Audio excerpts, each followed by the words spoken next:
Good evening, everybody, and welcome to the Bible Thumper Podcast, where somebody's got to say it. My name is Patrick Hayes, your regular host, and with me today is my wife, JoAnna Hayes, joining me in the studio, and we are going to talk about homeschool. So, JoAnna, how are you doing this evening? I'm doing great. How are you doing?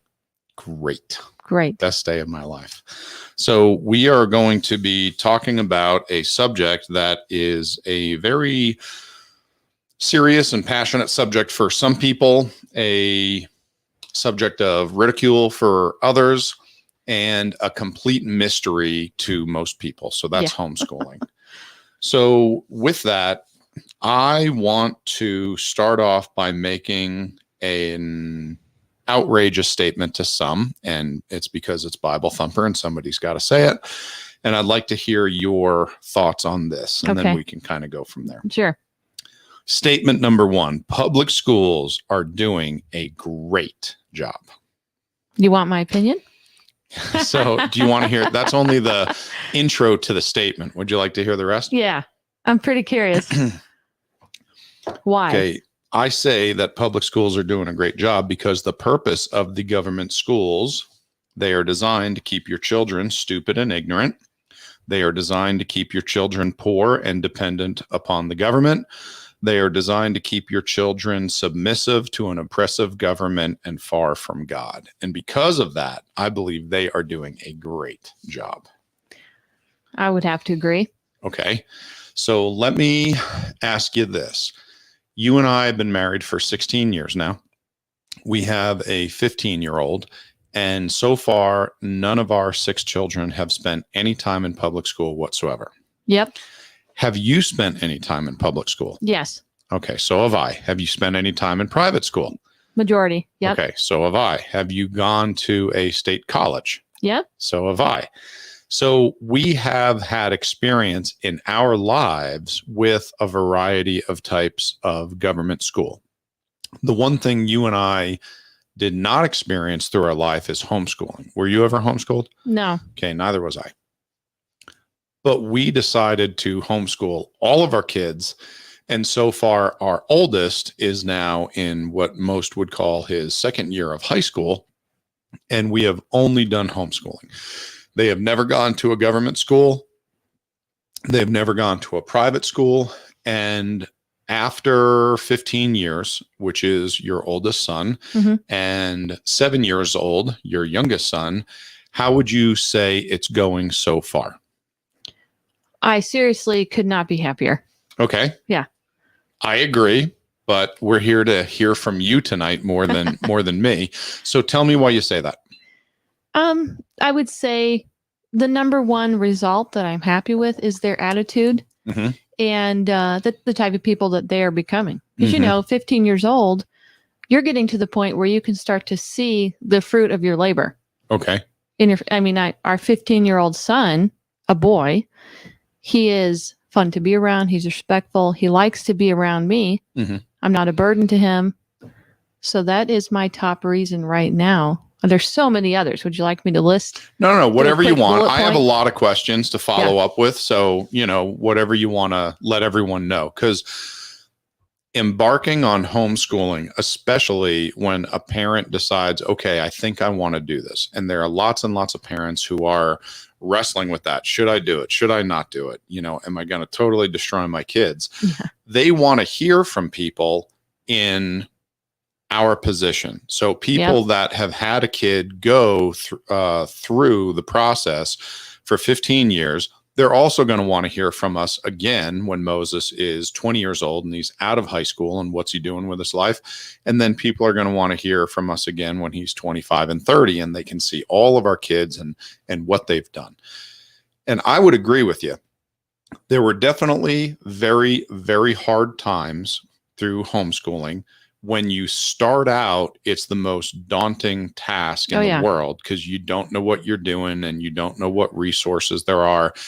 And you don't have a lot of people to ask their opinion of.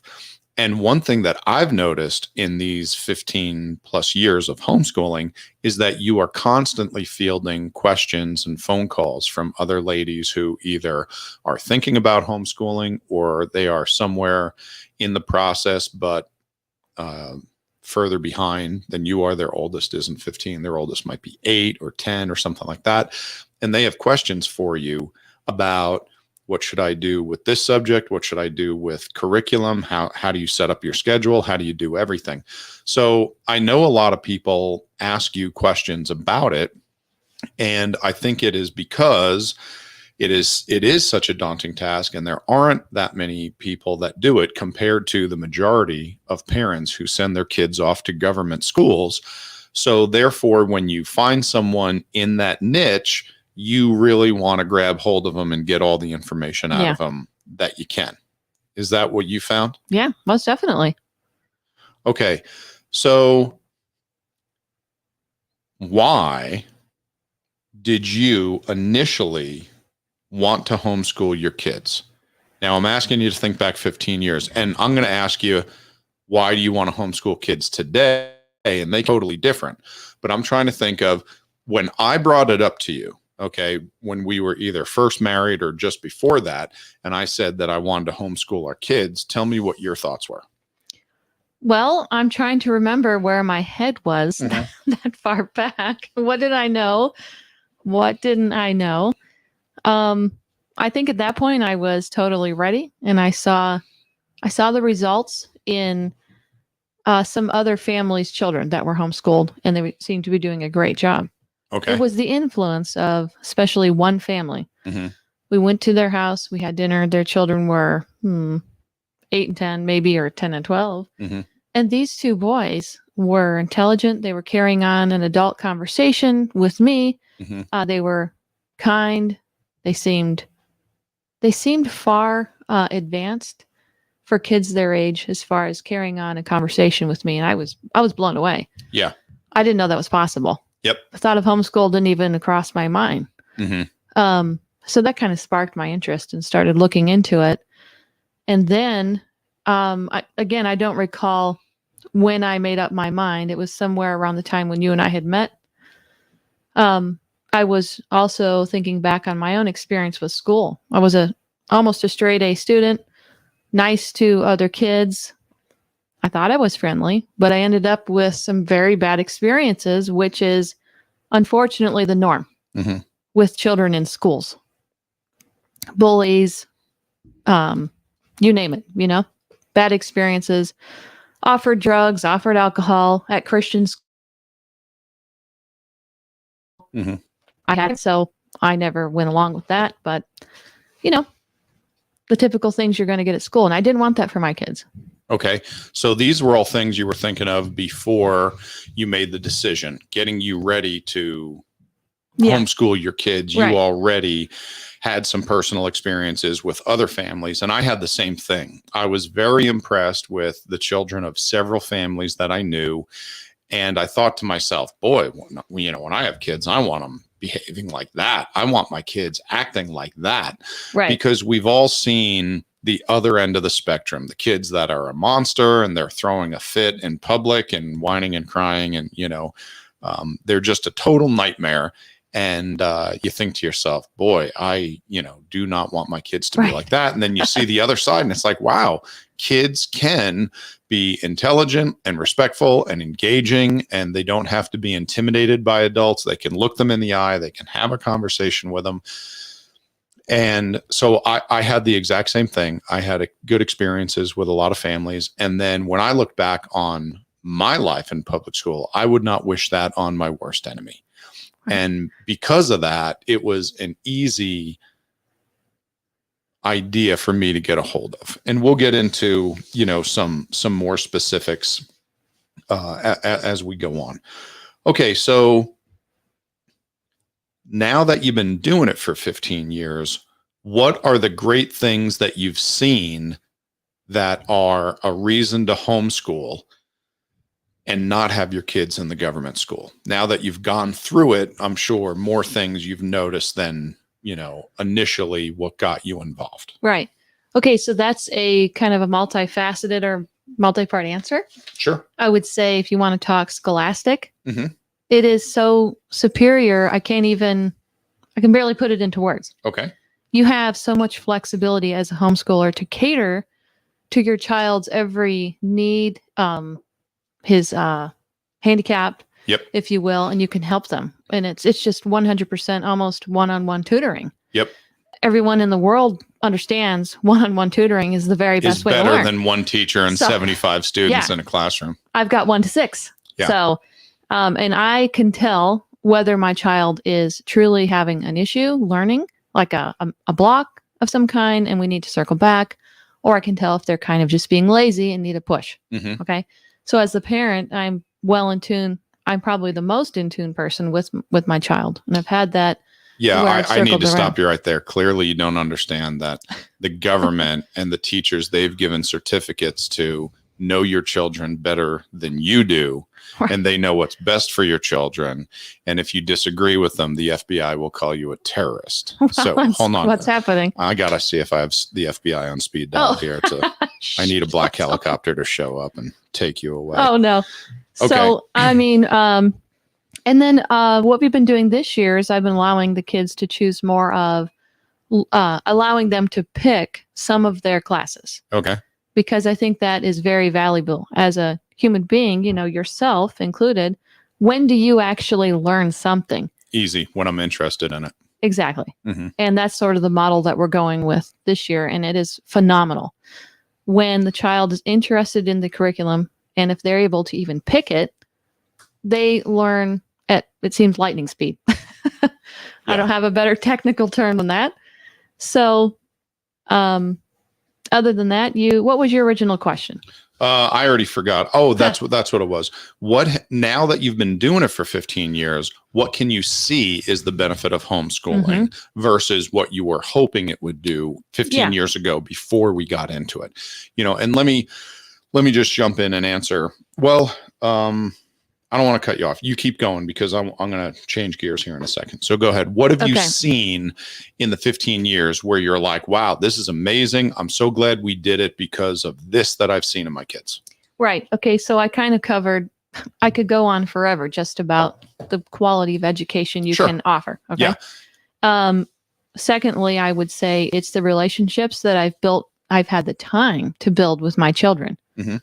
I'm not having to send them away 8 hours a day to be under the tutelage or the influence of who knows who. Maybe some decent people, but sometimes not. Okay, I'm trying to give everyone the benefit of the doubt. Yeah, right? I'm glad you are, because I am not going to. I am not going to give anyone the benefit of the doubt.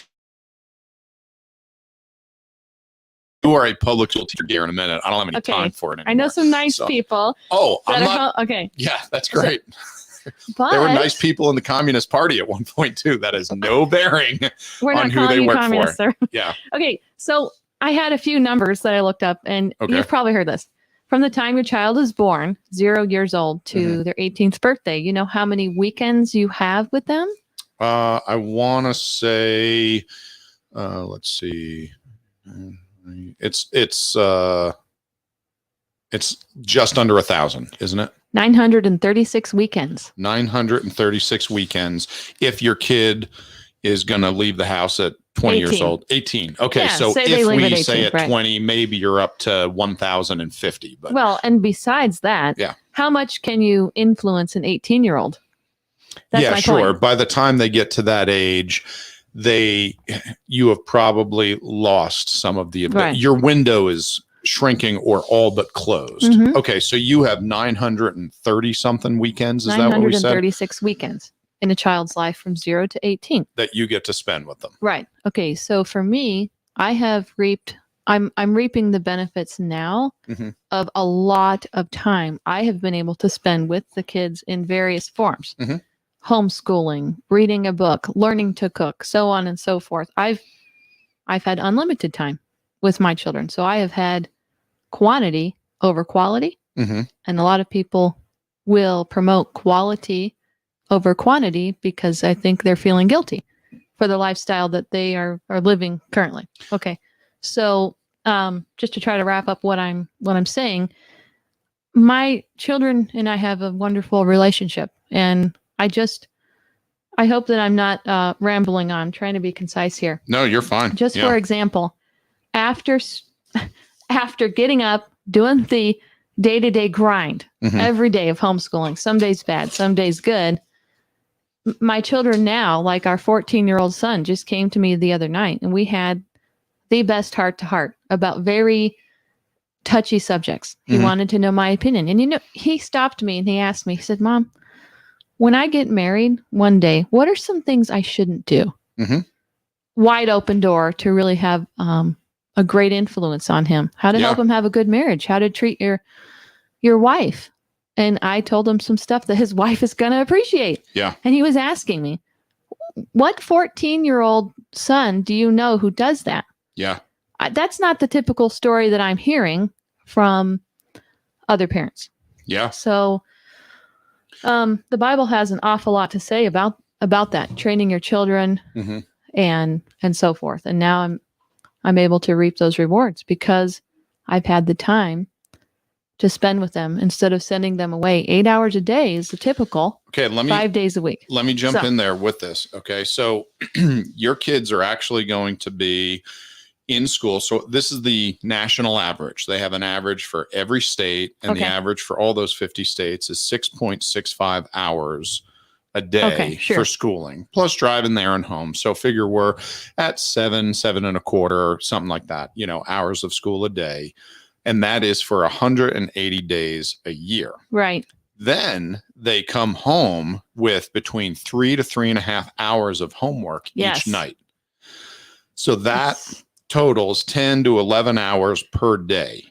So if you were to take 10 hours a day times 180 school days times the number of years that you're going to be educated, and keep in mind, when you're in kindergarten, you have a little less homework, and when you're in high school, you have more. But still, what you end up with is around 20 to 21,000 hours that you are under the government school. Now, just to give you an idea, if you wanted to become an EMT, it's about 200 hours. Wow. If you wanted to become a master electrician or a master plumber, it's about 8,000 hours.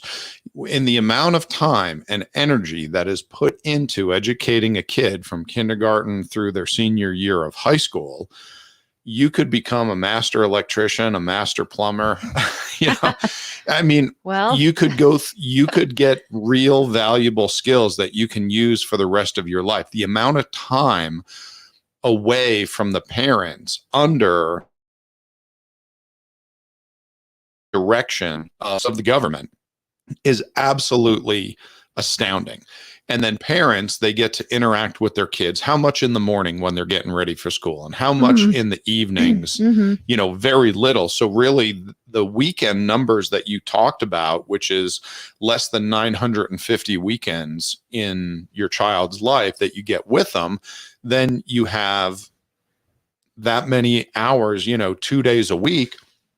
And if your kid is in sports, if your kid is involved with what most kids are typically involved with, parents wonder why their kids are not behaving the way they want them to, why their kids do not have the belief system that they want them to. They wonder why they don't believe politically how they should and spiritually how they should. And it's like, buddy, I hate to tell you, but couple hours a week going to church and Sunday school and an hour or two on a Saturday spent with mom and dad, there is no way that is going to beat the brainwashing that they get for thousands of hours every single year in the government schools. Yep, exactly.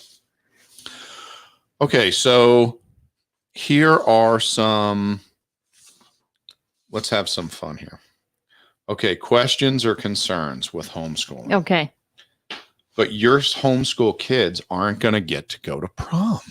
Oh, prom. What you laugh at that. Okay, you're denying your child the greatest event in a high schooler's life. How could you just flippantly laugh that off? Okay. Your kids aren't going to be involved in prom. You are a horrible person. I have to ask first, is Sure. this listened to by any minors?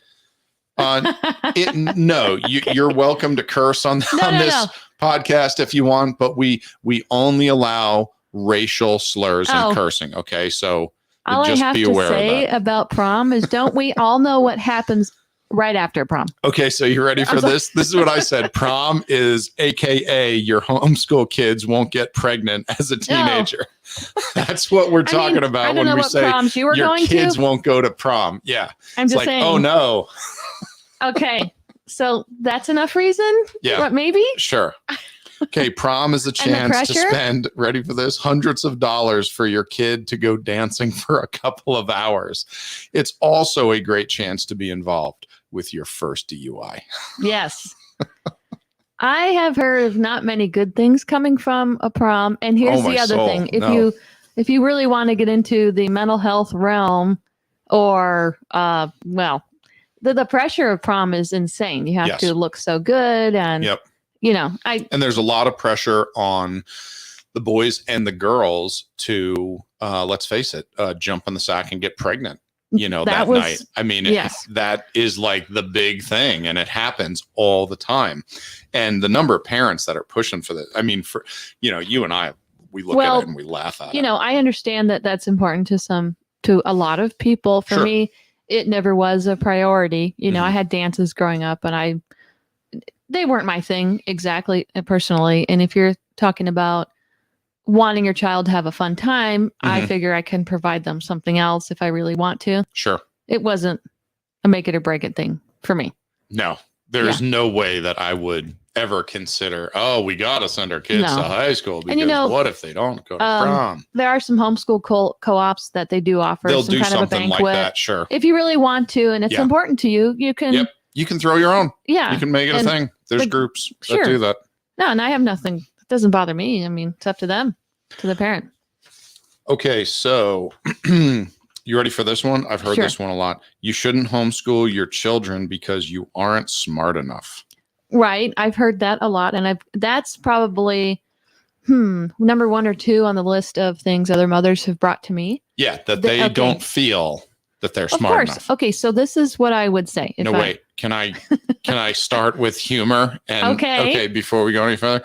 Okay, if you are seriously concerned that you are not smart enough to teach your children, then maybe you should reconsider sending them through the same educational system that you went through. Well, yeah, okay. Okay, go ahead. I'll give you that one. Okay, you ready? You think you're not smart enough to homeschool your kids? Clearly, you have not spent enough time around the public school teachers in your hometown. The big issues, and I'm going to let you talk seriously in a minute, but one of the big issues I've always had is that people have this idealistic view of teachers in public schools, and they think that they just wear capes and fly around the town, solving crimes. They have superpowers and they're just amazing. It's like, no, they're drug addicts. Okay? Some of them are. They are insane people. And you and I both know some teachers that are lovely people. Yes. But we also know some clinically insane people who are teachers, who are all in favor of all the liberal political correctness, anti-God, pro-woke nonsense that they push. And nobody has a problem hiring them. You want to know why? Because nobody wants to be a teacher. Right. Nobody wants to be a teacher. How much do they pay teachers? It's a joke. It's pathetic. Yeah, peanuts. Yeah. So who are they picking from? Well, whoever they can find. Whoever they can find, because nobody is saying, I'm just gonna, I'm gonna become a teacher and I am going to make millions and I am going to provide for my family. Nobody becomes a teacher for those reasons. No. They do it because they want to change the world.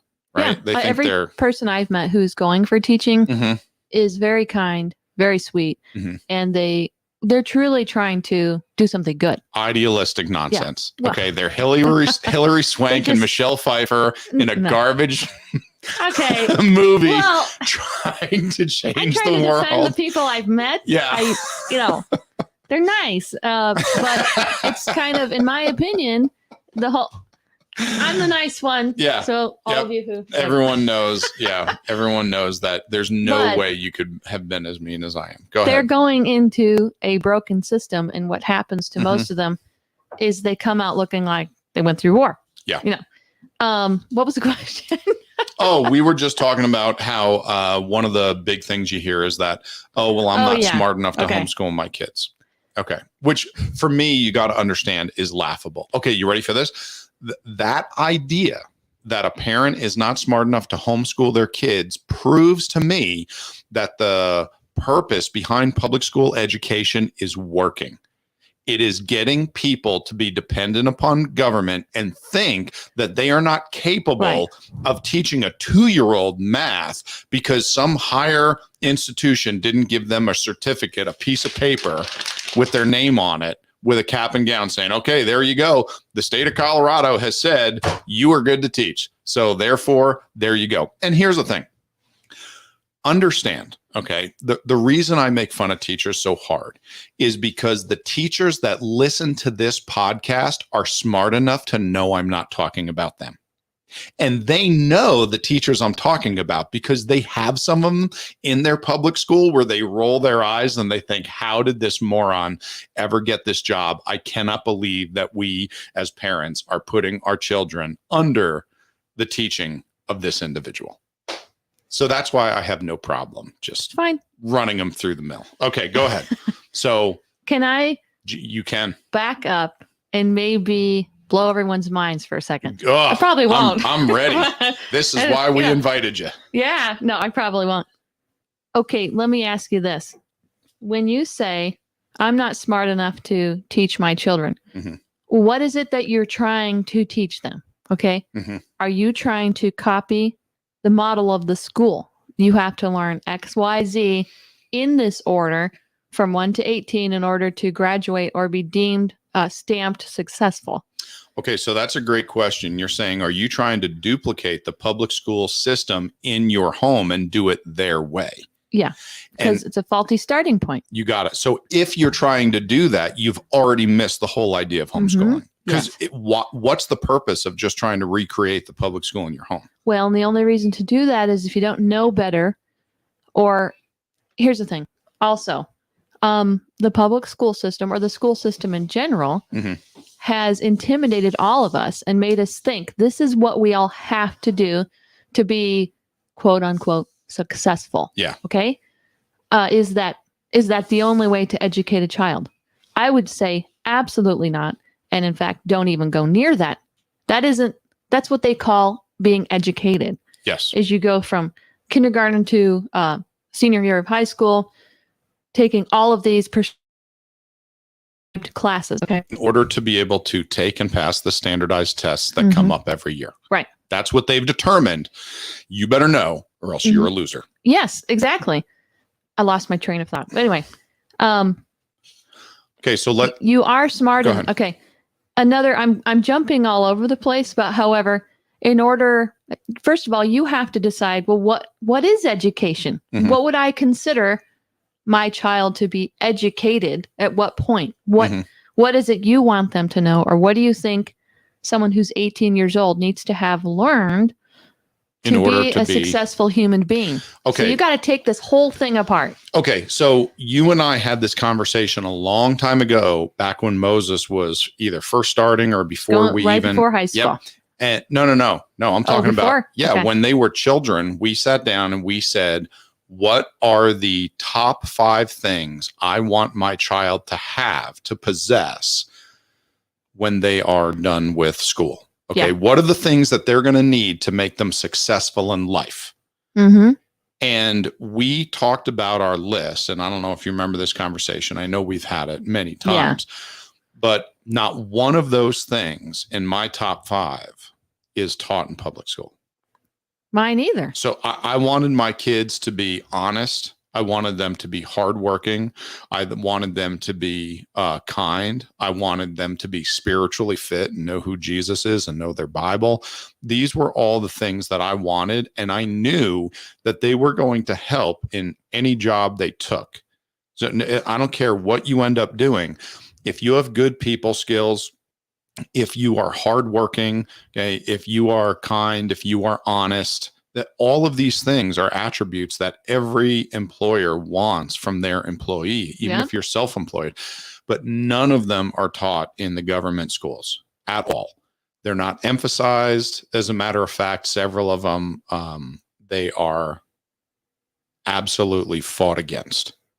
So for me, along with the idea of, am I smart enough to teach my kids? I think you need to start out with, what do you want your kids to learn? Because for me, I don't care if they learn calculus. What about prepositional phrases? Should they know that? I still don't know what they are today. Right. So I was an A student. I'm not bragging. I have a report card. Yep. You kept it? Well, I was trying to prove to you guys that I was such a good student. I had no report cards, and thank the Lord, my mom brought me one. I'm like, see, everyone, I'm a straight A student. I learned all of those things, and there is so much that is useless for my everyday life. So it's just hours spent teaching our kids things they don't need. Not for life skills, no. Yeah, we're talking about life, right? At the end, the reason we tell our kids to study hard and get good grades is so they can go to a good college, and they go to a good college so that they can get a good job and make money. But that's not the only way, and it doesn't work out that way a majority for most of the time. Of them. Yeah, I agree. So if the goal is to get a good job and make money, then why aren't we just training our kids how to get a good job and make money? There seems to be an ulterior motive. Oh, okay. So the government schools, their goal isn't really to get people to be successful. Maybe their goal is to get them to remain dependent upon the government. So for me, if I'm going to, let's find. Can I finish one little point? Oh, yeah. No, jump in. Sorry. So I know it's intimidating for people to start off, and that's a real fear. I'm not smart enough. However, if you're afraid, have you ever accessed the internet? Sure. And I'm not saying that to make fun of anyone. Yes, I have. Okay, in this day and age, all you need, I'm telling you, after 15 years of homeschooling, you could do it solely with an internet connection. Yeah. YouTube. Yep. Now, granted, there's plenty of bad things. Yeah, don't just set your toddler down in front of the laptop and let them have at it. You can learn anything on the internet, anything on YouTube. Yes. Whenever I'm in a bind, I want to look up something really quick, I find a YouTube video. You and I have a friend that is a mass comms major who graduated, did a great job in college. And he told me when he was finished his last year that he should have just stayed home and watched YouTube for 1 year, and he would have learned everything that he needed for that field. And he went so far as to say that the professors teaching the classes told the kids that by the time they get out of college, what they are learning in their classes today will be obsolete, and you will have to relearn whatever we're going to be doing next. And this guy, who was a sharp kid and a homeschooler that impressed both of us, he said to me, what a waste of 4 years. I could have sat home for 1 year, watched YouTube, learned the things I needed to do for the different computer programs that I was going to work on and how to set everything up. And I could have been off and running, doing my own business and successful, and saved all this time and money. And I'm afraid that that is happening in lots of industries. Lots of industries. Do you want to hear my experience? Yeah, give it to me. So, bachelor's degree in graphic design. Ooh, how's that working for you? It's great now.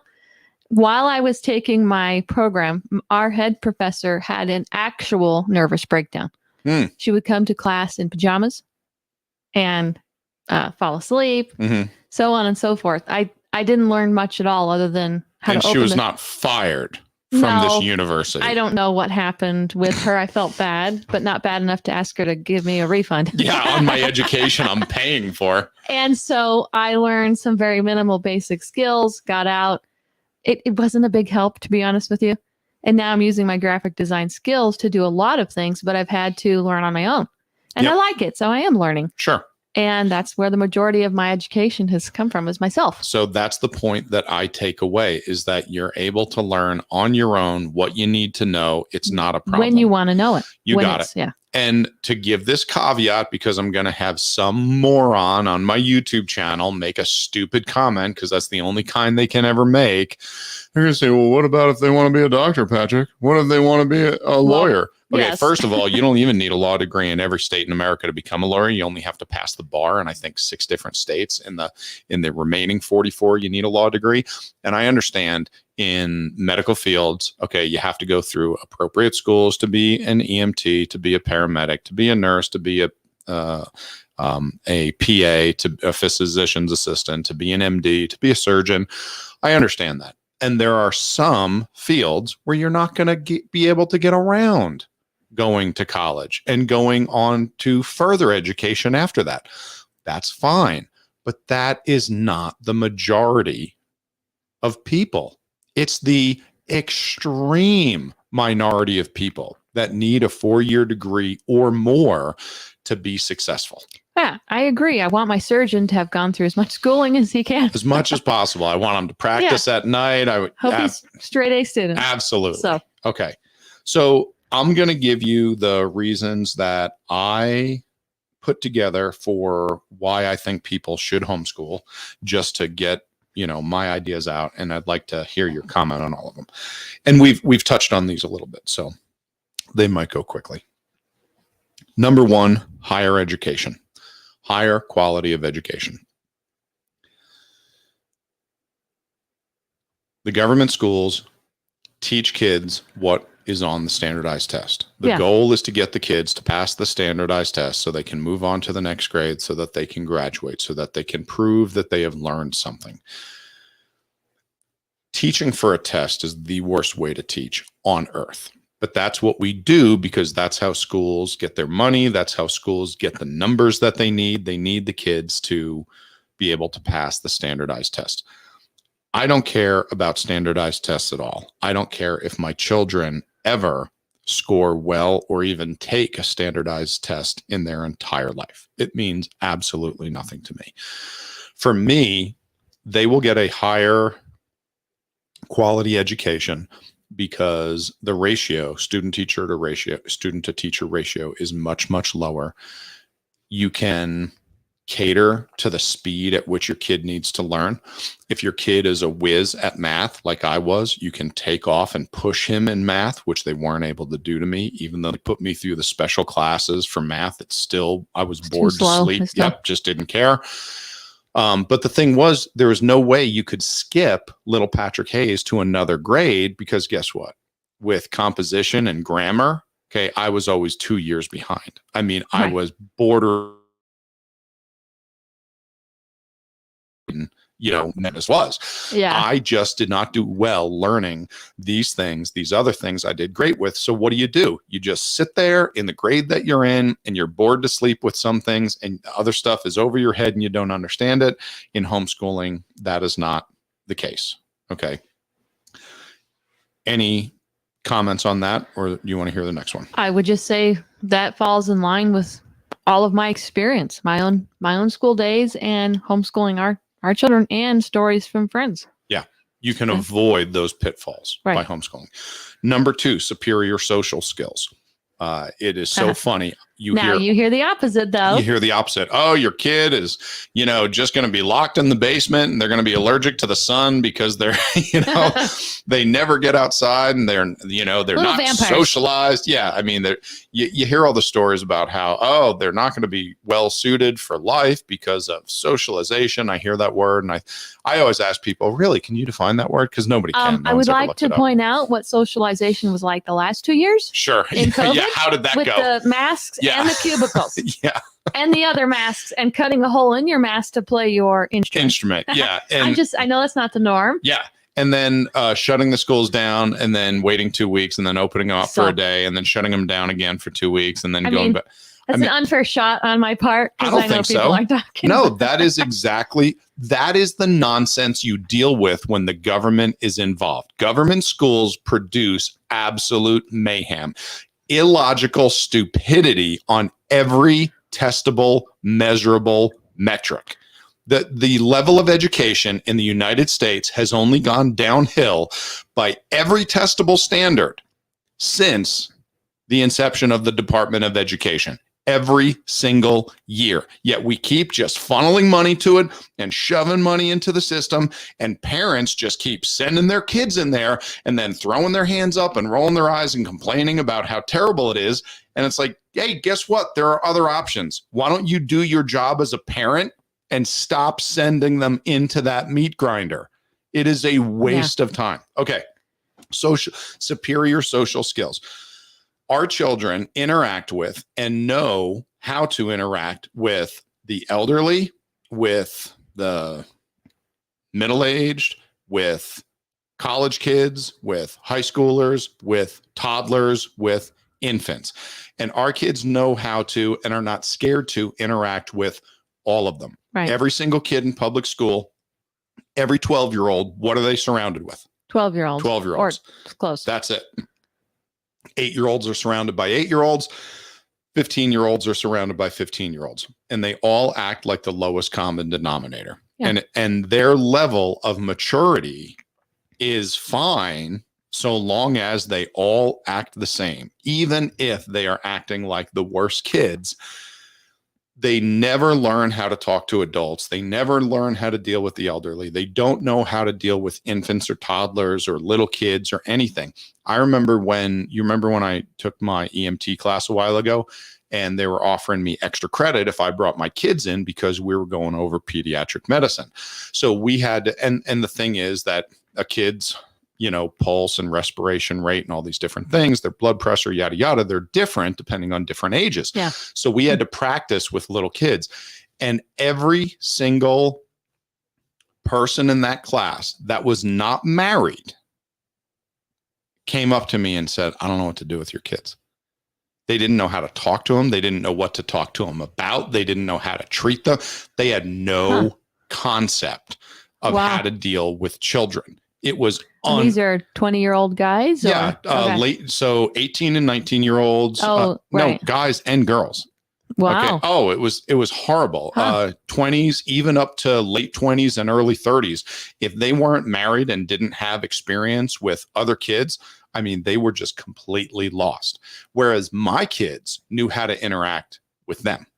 Yeah. Because they are around people of different ages all the time. And they're around people all the time in different scenarios, and they have to talk to these people. And homeschooling parents that are worth their salt, they make their kids talk to different people, and that's a good thing for us. We, anytime my kid says, Dad, where's the bathroom? If we're at a restaurant or if we're at a store, I'm like, find someone that works here and ask them. Yeah. At first they don't want to. Yeah. You make them do it. Yep. I'm used to it. You get them, working in that. So I believe that homeschoolers, that, when people homeschool properly, their kids, their social skills are far superior to any kids that I've ever run up to in public school. Well, and it comes back to that time issue again, just a math equation. You have more time to introduce them to these different social settings. Yep. You're not so constrained by them being in school, coming home, doing their homework, and so on. Yeah. Yeah. So, having the time allows you to accomplish all of these tasks. Yes. Whereas in school, you're there for 6 to 7 hours. You got 3 hours, of homework.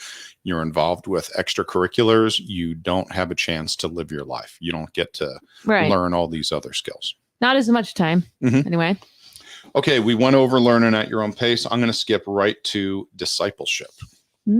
So as a Christian and a father, I knew that one of the most important things for my kids was that they know the Bible. They know who Jesus is. They know how to pray.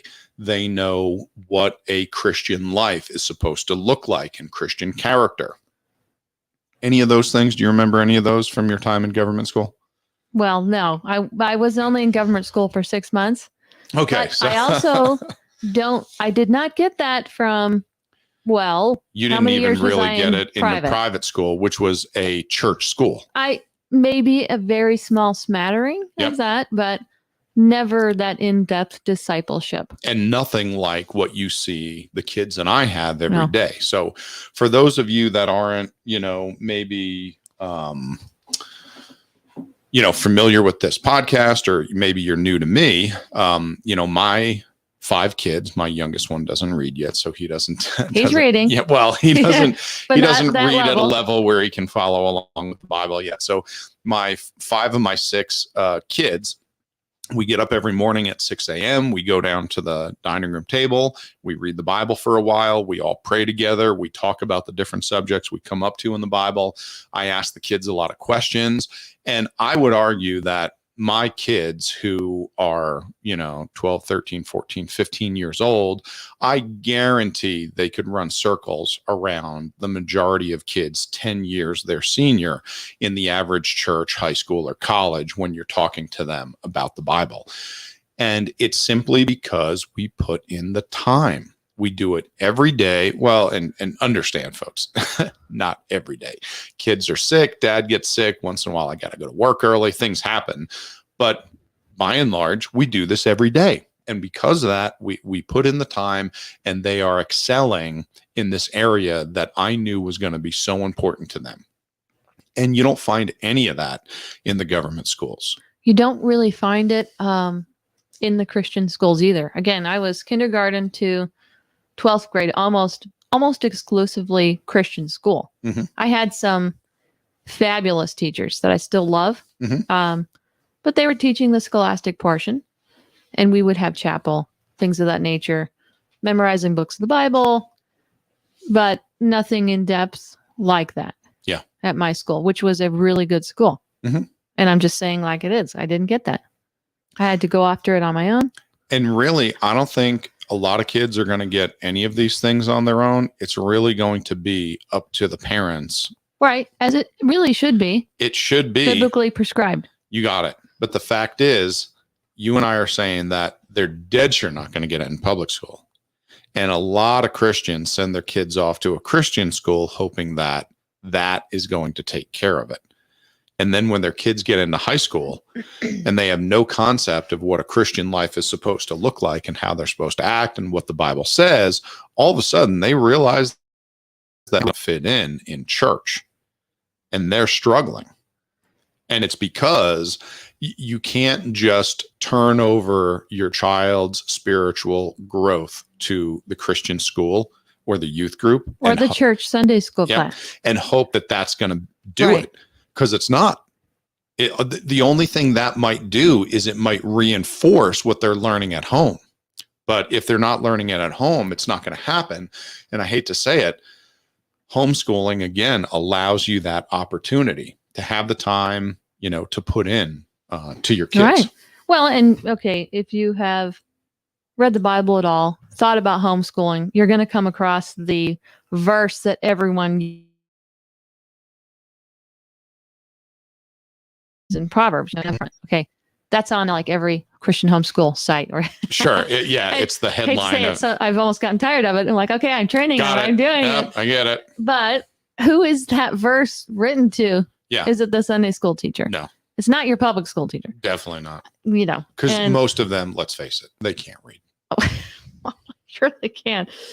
And that's not even a prescription to your Christian school teacher. Yeah. Or your pastor. Yep. Or the principal, or the board of education, or whoever. It's our job. It's the job of the parents.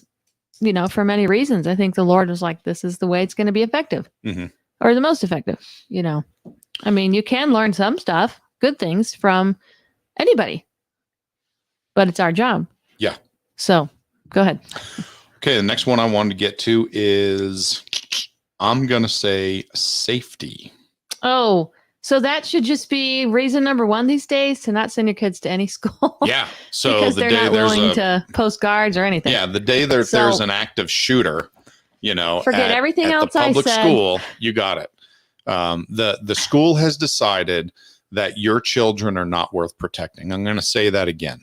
The government schools have decided that the life of your child is not worth protecting. Go ahead and challenge me on that. You're a fool if you think otherwise. They will not let the teachers carry guns. They will not train the teachers. They will not allow an appropriate level of security, which could be accomplished by anybody. It is so common sense. It would be so easy to never see another public school shooting again in all 50 states of America, but we won't do it because the government schools do not care if your children are gunned down in the school that they're going to. And as a matter of fact, if it happens, the odds are that hundreds of law enforcement officers are going to gather around the school and they're going to stand there and do nothing unless a parent shows up and says, I'm going in to get my own student, my own child, in which case you're going to be tased, you're going to be arrested, you're going to be beaten in front of everybody. That's what we've seen. That's what we've seen on the news. It's happened again and again. The government schools do not care if your children are gunned down in the classrooms, period. That was me dropping the mic. Yeah. I mean, you said everything. But if I can follow, it's going to be a repeat, honestly. I would say that could be your only reason right now. Will my kid come home? Or will they be part of a shooting scenario? You never know. It's happened in small towns. I hate to scare everyone. Places you wouldn't expect. And if that's your reason, that's totally fine. I've had 3 veterans come up to me after shootings. One was, I forgot his name, a neighbor of ours. But he wasn't just a veteran. He was Special Forces, wasn't he? And he came up to me and he said, if they would let me, I would stand guard. Sure. Out of school. Yeah. I've had many guys tell me that. I would do it in a heartbeat. And why aren't we doing this? Yep. The only way to deter a bad guy is to have a good guy. The only way to stop a bad guy with a gun. Defense. The only way to stop a bad guy with a gun is a good guy with a gun. Or a crazy guy. Mm-hmm. Label That's it. a bad guy. I know. If you're intending to do harm. Yes. Okay. And you have a gun. Okay. You're a bad guy with a gun. And the only way to stop a bad guy with a gun is a good guy with a gun. Yes. Period. That's all we've ever seen throughout history in every country all the time. Right. It's either that or bring all the kids home. I've never had a shooting here. Well, and for me, that's always the big thing that I say when people are like, oh, how do we stop these, public school shootings? I'm like, that's easy. Close the public schools. Done. You'll never see another public school shooting again. Or put guards. Do you know how much money the school system spends? Oh, yeah. It's an insane amount of criminal. Okay. District 51. Our district spends $11,967 per student per year. Yep. That's below our state's average. Our state average is $14,000 a year. Yep. So why not prioritize? If you want to keep doing this public school thing, you want to keep them safe. Why are we not moving some of that money into defense? I mean, this is the world we live in. Security. How hard is it? Do you care about the children's safety? Do you? So man up and spend some of that money that you're taxing me for, by the way. The school systems ask for money all the time. Every day. Never stops. We need this. We need that. Well, when are you going to say, I need money to make sure your child comes home safely to you? Yep. How many people would pony up for that? Yeah, everyone would vote for that. Well, if you said, I would. I'm afraid not, because when you get into the topics of guns, it's a political. Oh, yeah, that's right. Yeah, we want them to be safe, but we don't want you to use guns to do it. Anyway, it's not. So keep in mind, and JoAnna was bringing up the point of how to make the public school safe. I want to make it crystal clear. There is one way to make the public schools safe, and that is to eliminate public schools. You will never have another public school shooting again. Now, I know that idea is outrageous to some people, but keep in mind, every public school teacher is not going to lose their job if public schools were eliminated. The good ones are going to get hired up by private schools, which are going to replace the public schools. And guess what the private schools are going to be willing to do? They're going to be willing to have an appropriate level of security to make sure there's never a school shooting in their school. You want to know why? Because it's bad for business. Right. Public schools don't care. Okay. Now, people don't like when I say that, but show me how they care. Show me the steps that they've taken to make me think they care. They don't. actions speak. The idea, oh, we care about the students, we care about the children, we love the children, we care about the children. Nonsense. You do not. I've been watching. You do not care about the safety of the children. You eliminate public schools, all the good teachers would still have jobs. All the administrators, which let's face it, almost every single one of them is an absolute waste of time, they would be fired and you'd be saving a whole lot of money there. But the children would still be educated. There would be education for kids either in private schools or in homeschools. But either way, it would absolutely eliminate overnight public school shootings. Do you know what happened during COVID and all the debacle of children really not being able to access education very well? So you had all sorts of things popping up. The platform I was using currently for online homeschooling grew by 55%. And they had to add a lot more stuff to keep it going. And then you had these other things pop up. I forget what they were called, pods or something, where parents were pulling their children from the schools, public school parents, everyone, and they were forming these little groups and they were hiring private teachers. Wait, so you're saying the parents that could. So there's mothers and fathers that both were working. Sure. And they did have the resources. So, you do have people that had some resources and they used it to pull together. So however many families. Yeah. So you're saying that immediately, it didn't take dozens of years, but the private sector immediately stepped up and started trying to solve these problems. They had to. Lo and behold. Because it wasn't working. Nothing was happening with the government schools. Right. So, and I also, this probably doesn't have to be said, but the politicians and the people saying they care about the students, but they won't defend the school with armed guards. Do those politicians have armed guards around them? Oh, yeah. Why? Yeah, because they know the only way to stop a bad guy with a gun is a good guy with a gun. So they hire a good guy. Yeah. So to me, it's so wrong. It makes me so angry. Yeah. You won't give that to someone else's child. A kindergartner or whatever. Yep. Anyway, we can probably. Okay. Let's move on to another just as sensitive topic, which is protection from negative influences. One of the main reasons to homeschool your children is to protect them from negative influences.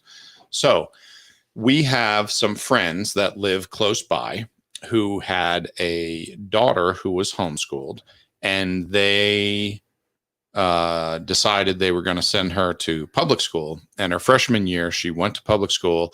And the first day in gym class, the gym teacher was like, why don't you just all walk around the track? Okay. So they all put on their gym clothes and they're walking around the track. And this girl is walking with, half dozen other girls.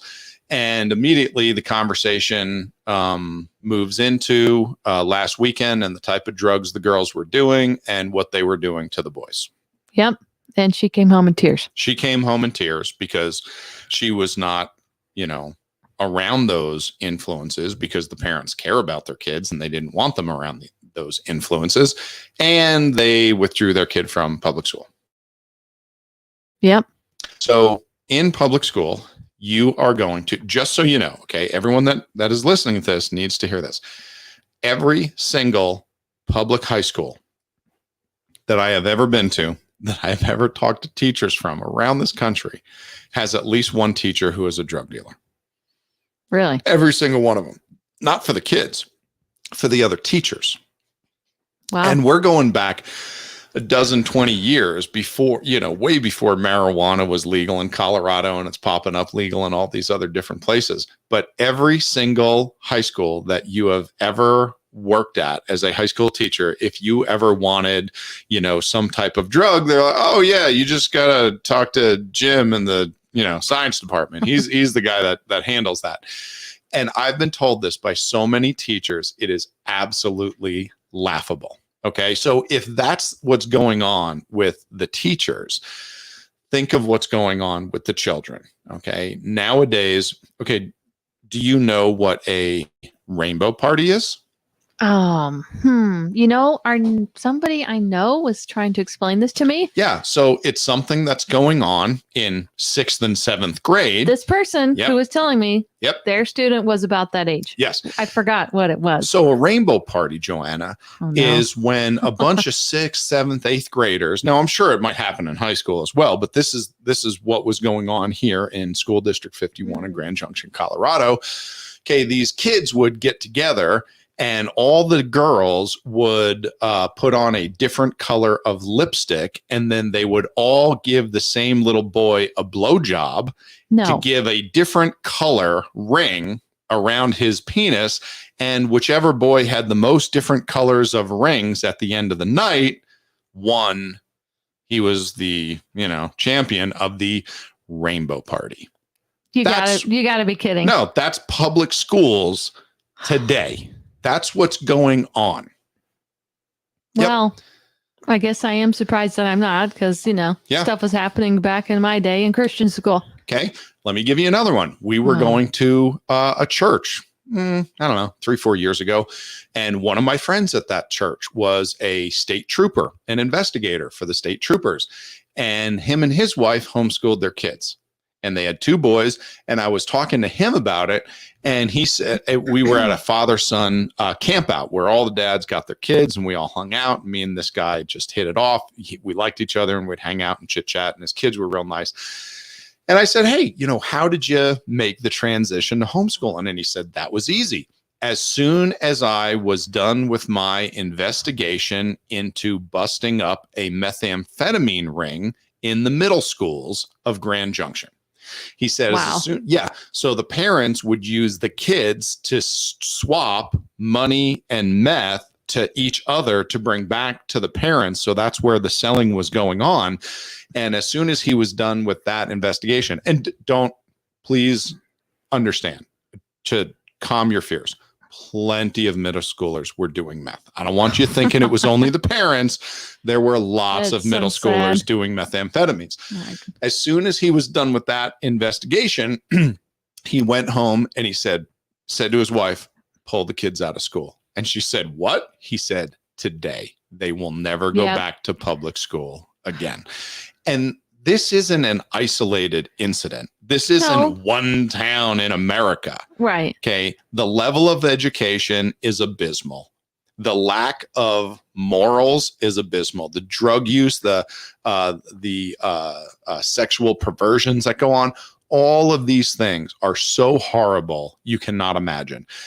And what I hate to tell you is that the majority of parents are not preparing their kids for this. They're not talking to their kids about this, and their kids are getting involved with these things, and the parents have no idea whatsoever. And they're just going to turn around and they're going to wonder why their kids cannot stay married. They're going to wonder why their kids can't stay out of jail. They're going to wonder why their kids are hooked on drugs, or Grand Junction, Colorado has one of the highest statistics of teen and child suicide in the nation. Okay, well, why do you think that is? It's because the kids are getting involved in all these things and their little brains don't know how to process what's going on. Their emotions are not capable of processing everything that they're experiencing, and they end up hanging themselves and ODing a pill. They're killing themselves in record numbers. Okay. And this is why. Yep. So I have no problem saying that the public schools are at fault. The public schools should be shut down. That is the best thing we could do for our children.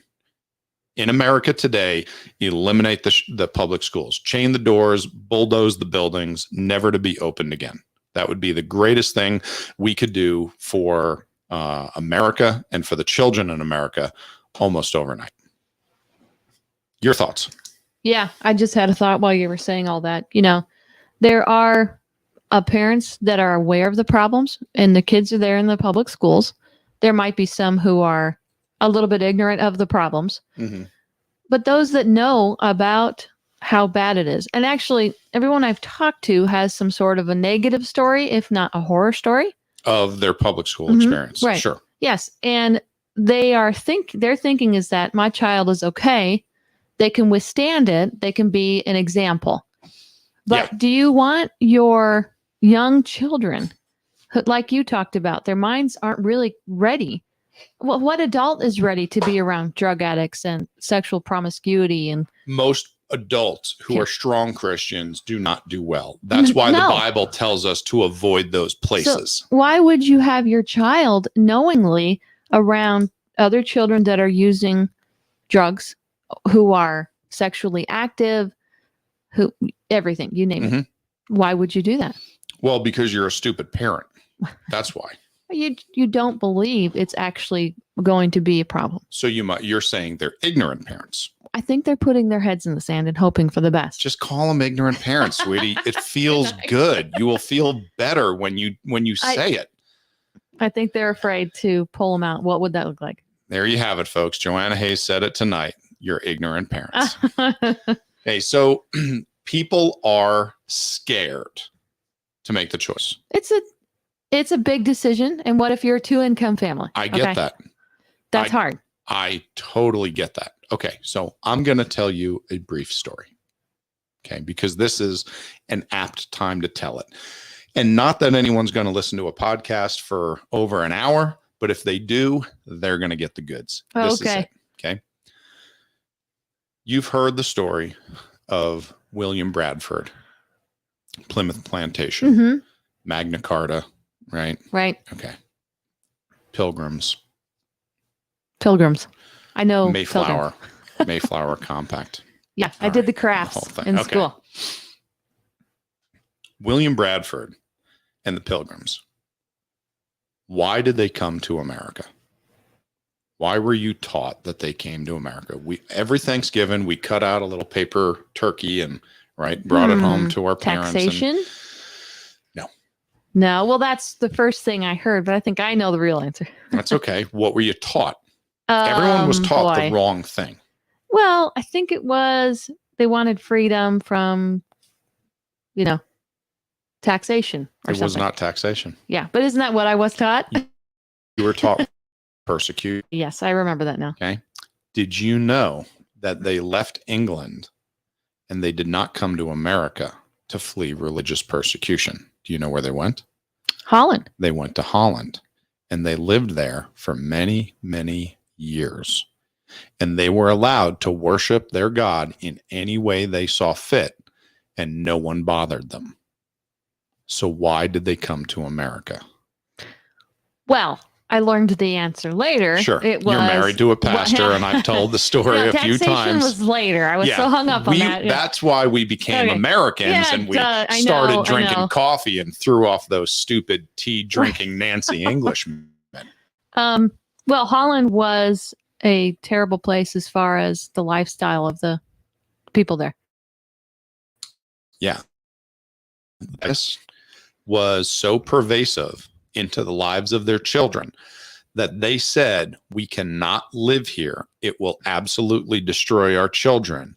And they decided that they were going to get on a boat and go across the sea, thousands of miles, took months to get there.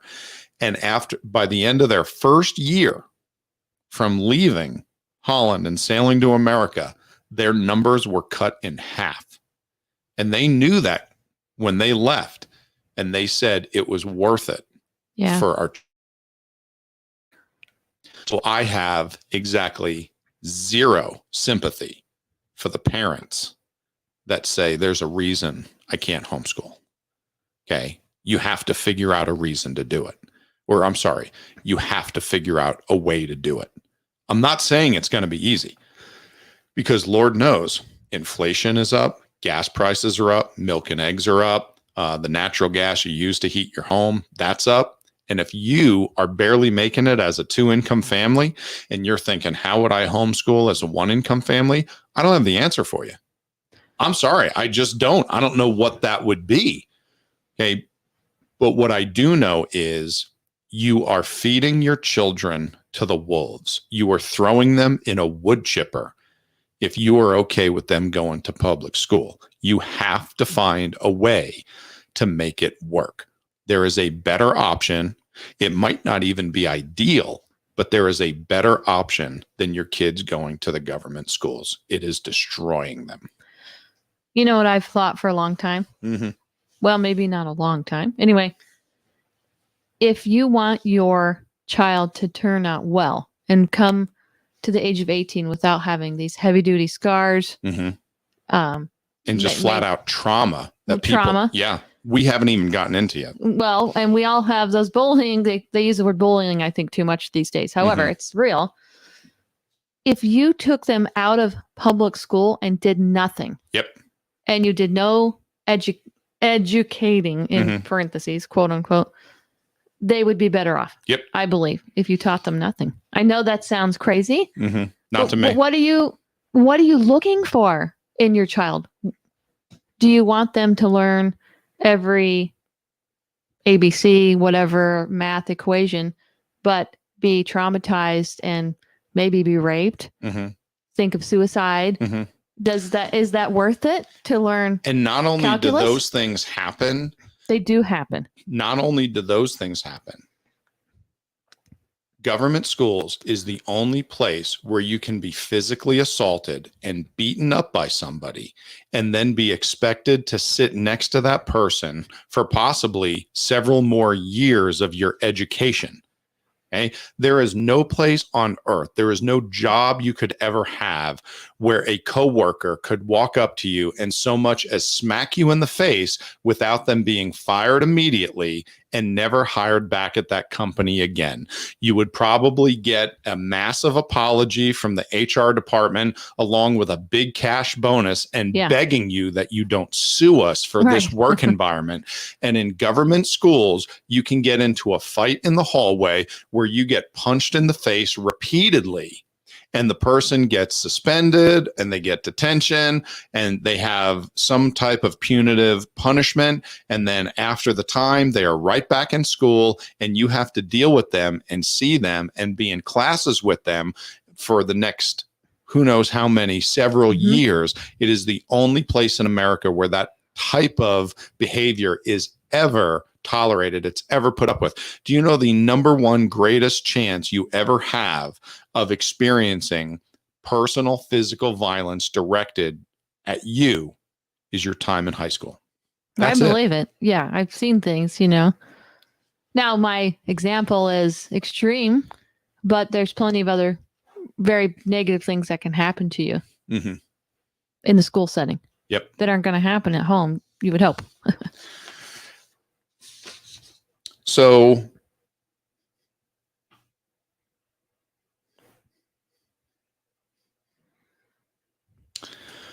we are at an hour and 15. I'm not even kidding you, another like page and a half of notes of stuff that we could get to. Well, let me just throw something out there for the people who are afraid to start. Okay, let's talk about afraid to start and why you would give up, and we'll do that for a minute and then we'll be done. So go for it. Why you would give up? Yeah. And I'm going to talk about that, but don't worry about that. Just talk. You were going to bring up afraid to start. What you could do. Yeah. Talk to those folks. So go ahead. There are tons, and I've researched for years of free educational resources. There's whole curriculums that are free.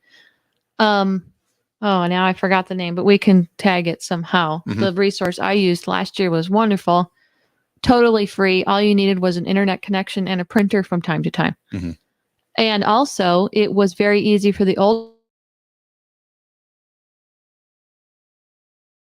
to do the work along. Start with something like that, and they can learn to read. They can learn basic things. They can learn anything. They can learn another language. They can do it all online. And COVID expanded the online resources at least by double, and they're still there.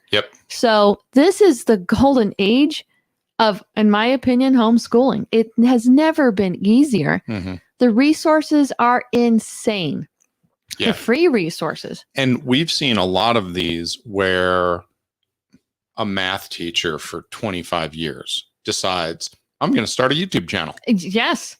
And Khan Academy and starts going through stuff. And you'll find that with a number of teachers that do a great job with their subjects. Obviously, the people that were horrible, boring teachers, they don't make a YouTube channel because they don't care.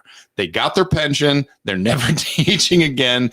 They're done. But the people that were really good at it, you find a lot of them make a YouTube channel and they will go over their subject of expertise. Yep. And they'll get into it. Yeah, for free. It's not hard to find. It's not hard to get into. You cannot mess up your children any more than they're going to get messed up in public school.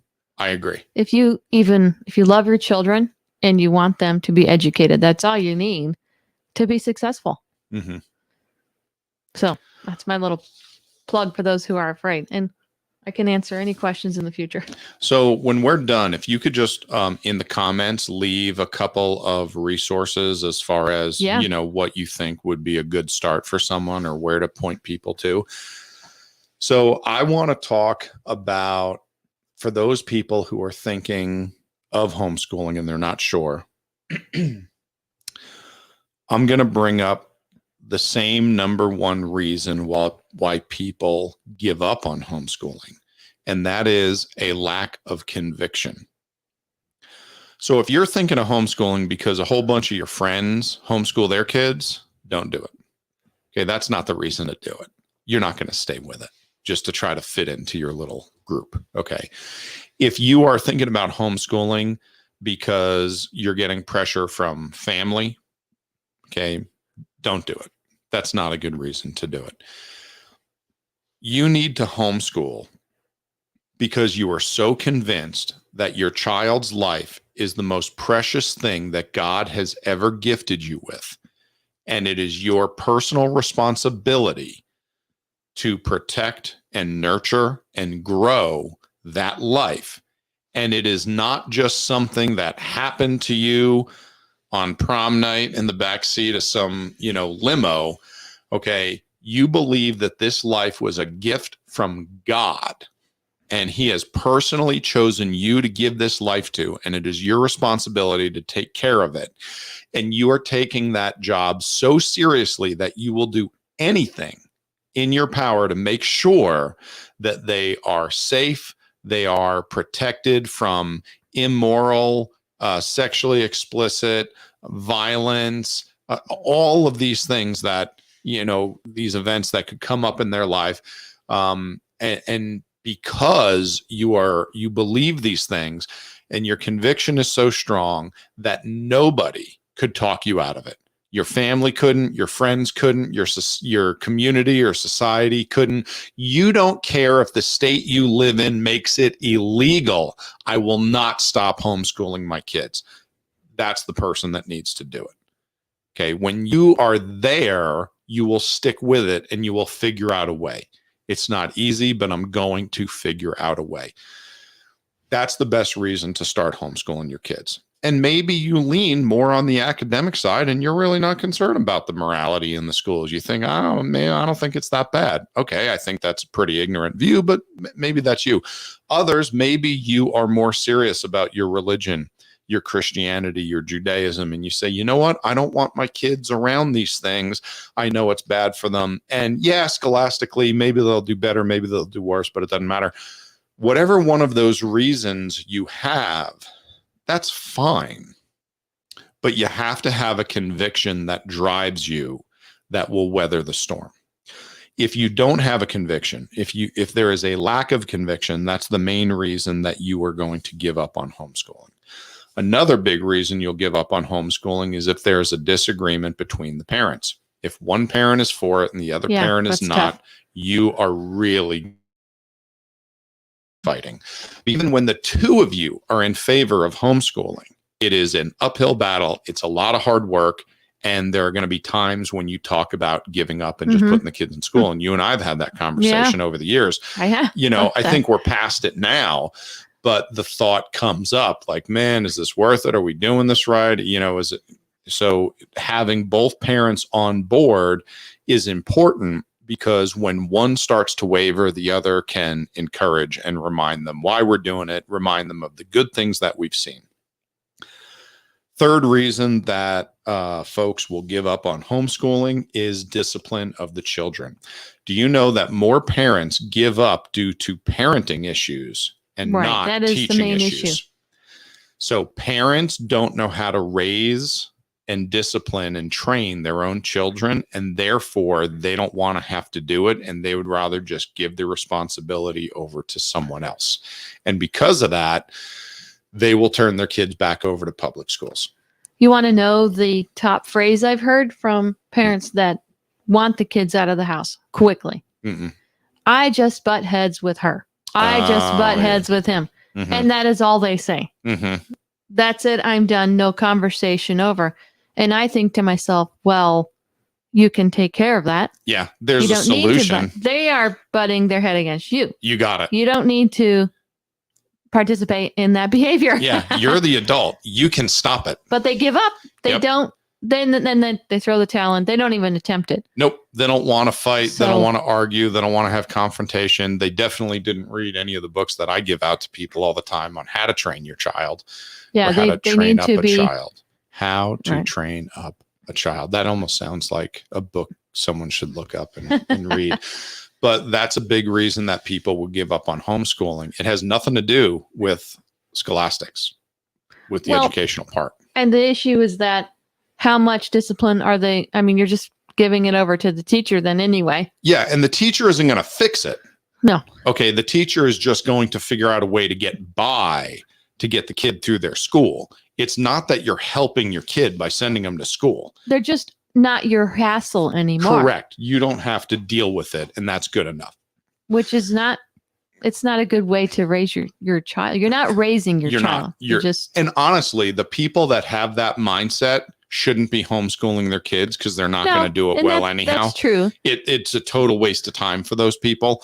The people that are successful with homeschooling are the folks that say, okay, there's an issue here and it is not acceptable and there's a solution. I don't know what it is, but we're going to find it and we're going to start doing it tomorrow because we have to overcome this thing. Yeah. And those folks are the ones that are going to make it.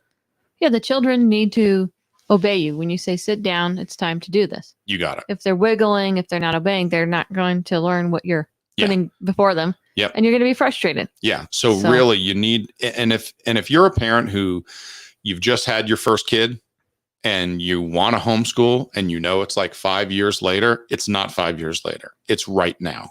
Getting your kid to obey immediately and say yes, sir, and yes, ma'am.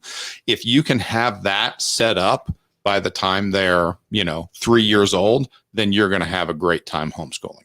But if your kid won't lay down for a nap when you tell them to do so, if your kid, won't clean up their room when you tell them to do so, if your kid will yell and scream at you or throw themselves on the ground and throw a fit or throw a fit in a public place, homeschooling is going to be a nightmare and you're not going to do it. So it's a package deal and you have to start, That's true. Good point. with that. Okay. Another reason that folks give up on homeschooling is discipline of the parents. Yeah. Guess what? True. Whoever it is at home, mom or dad, usually it's the mom, but not always. Mom or dad can't just skip out on schooling for the day to go to the mall, or surf the internet or, whatever fun thing you might want to do. Like that's not how it works. You have a job and you need to treat it like it is a job.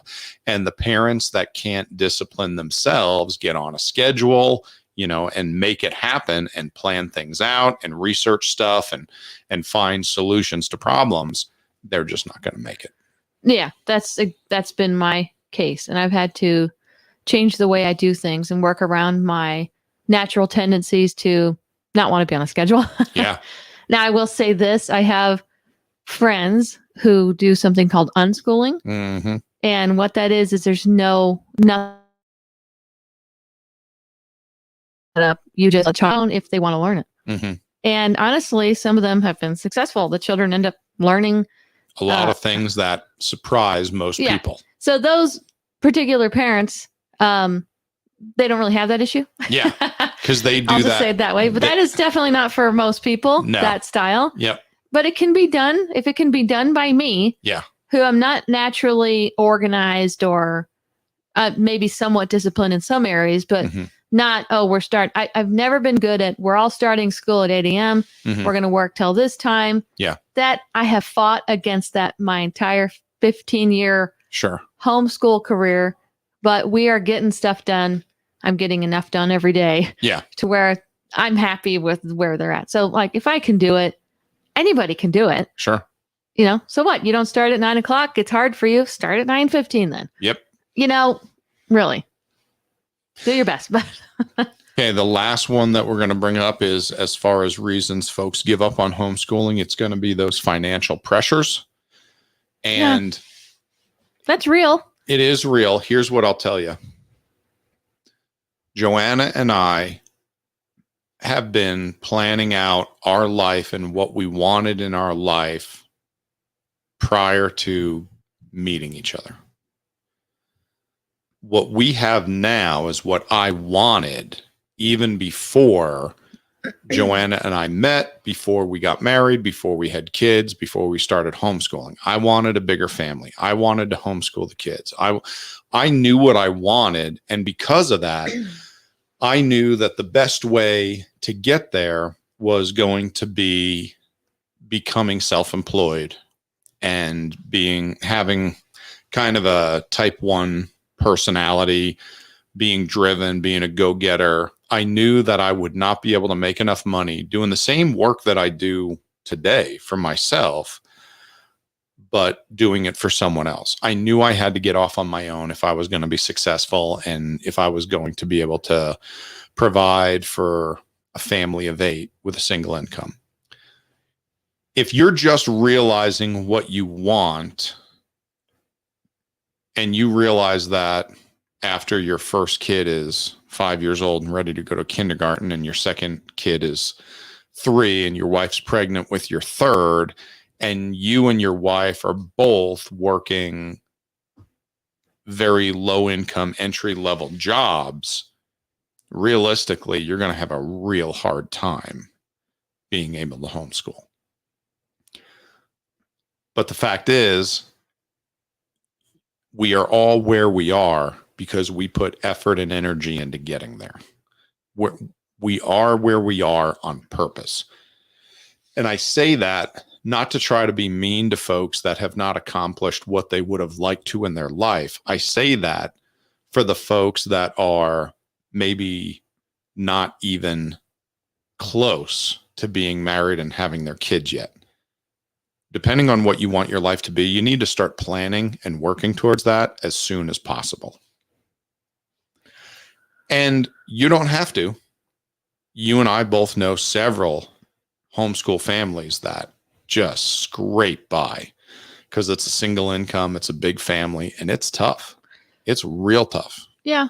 But if you don't mind me saying something, when you're talking about doing anything in your life, you have to factor God into the equation. If you are a Christian and you ask God for help, He will come through.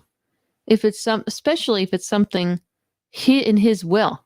I've seen Him do things and I'm like, well, was that His will for me or was this a treat? I think He does those things. But if you are that family who's barely getting by and finances is a real roadblock, it could be a real problem. Number one, like I've said many times, you could school your children almost 100% for free. You could get paper and pencils at the dollar store, very cheap. You don't have to buy any books. Do you have a library card? Do you have an internet connection? Most people still have the internet connection, even if they're broke. Sure. So you could just do it with a library. Yeah. And a little bit of money here and there for paper and pencils. So the real problem is both parents or one parent being home enough of the time to facilitate or kind of watch the kids. Yeah. And our children, I don't know if you know this, help for me to be there, but a lot of them that are older are now able to do most of the work on their own with a question or two here and there. The younger children, you might want to help them more. You could school your children successfully just in the evenings if you had to. Yeah. I guess it would be a matter of childcare. Yeah. During the day. However, if it's a matter of paying for someone to be home, whether it's you not working, and you want to do it, and you believe in God, why not ask Him for help? Yeah. He'll make the way. Yeah. He has for us, There's oftentimes a solution. And what I found is that most people, they want a product, but they don't want to put in the time and the energy they don't want to sacrifice in order to get it. Now, I'm not saying any of these options are preferable, but the fact is you can homeschool. We homeschool 6 kids in what, 3 hours a day, oftentimes less. So the amount of time does not need to be, phenomenal. Even if you, like you said, we're going to homeschool in the evenings, you could certainly do it. It would just be, well, where do the kids go in the daytime if they're not in public school? Time-wise, you could get it in you the could evenings. Squeeze it in wherever you wanted. If you had to do it where one parent works in the evenings, one parent works, in the daytime, none of those options are preferable by anybody. But the fact is, what I can promise you is that putting your kid in government schools and having them go through 12 years of it or 13 years of it with kindergarten, you are not going to be happy with the result if you are a Christian who is serious about God and the Bible. And this is going to sting. If you are a Christian who is serious about God and the Bible, I hate to tell you, but your standards are exactly what your public school teaches your children. And you say, no, I have much higher standards than that. No, you don't, because you put your kids in the government schools that teach your kids that God is not real, that they came from, earthworms and share a common heritage with the banana.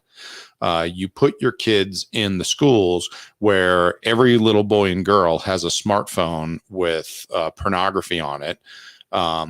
They all have parents that are doing drugs and taking prescription drugs, and the kids are stealing them, and kids are trying these things, and substance abuse runs rampant.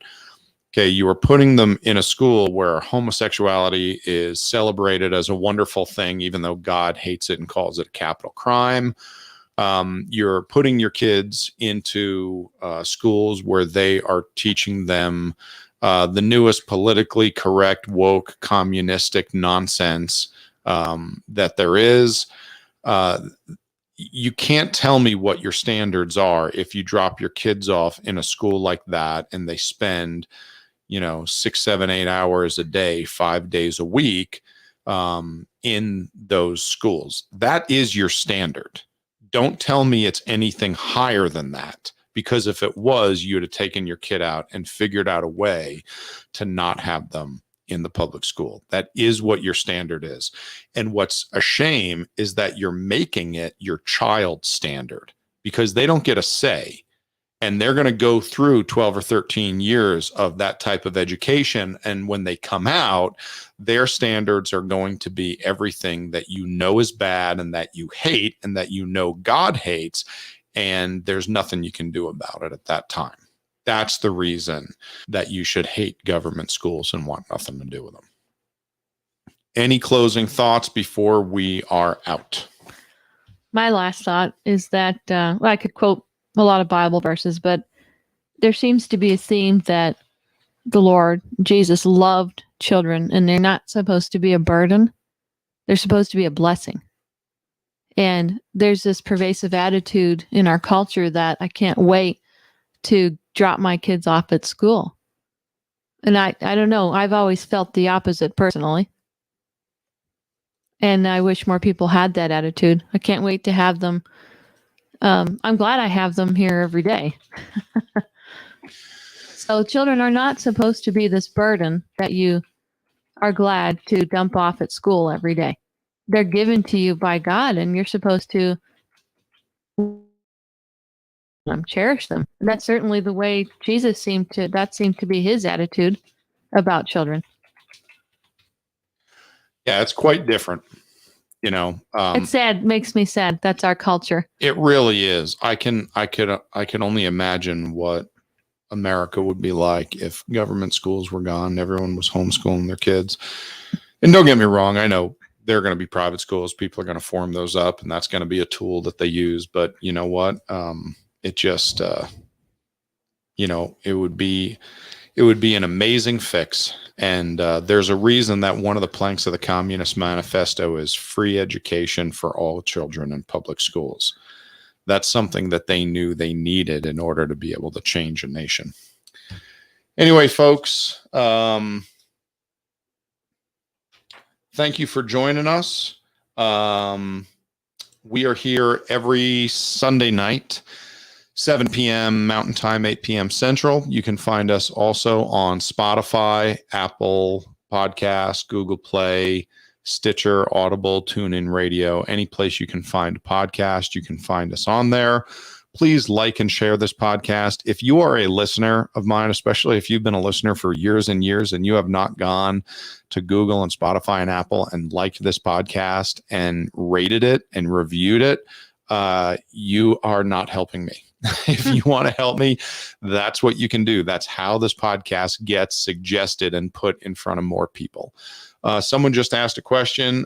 Beverly, you asked about, is this podcast on YouTube or Facebook? It is currently live on both, and you can also find it on every single podcast platform in the world. So please share it around with everybody. So again, you can find us every, did I say Friday? I think I said Friday. I don't know. The podcast is every Sunday night Right. at 7 p.m.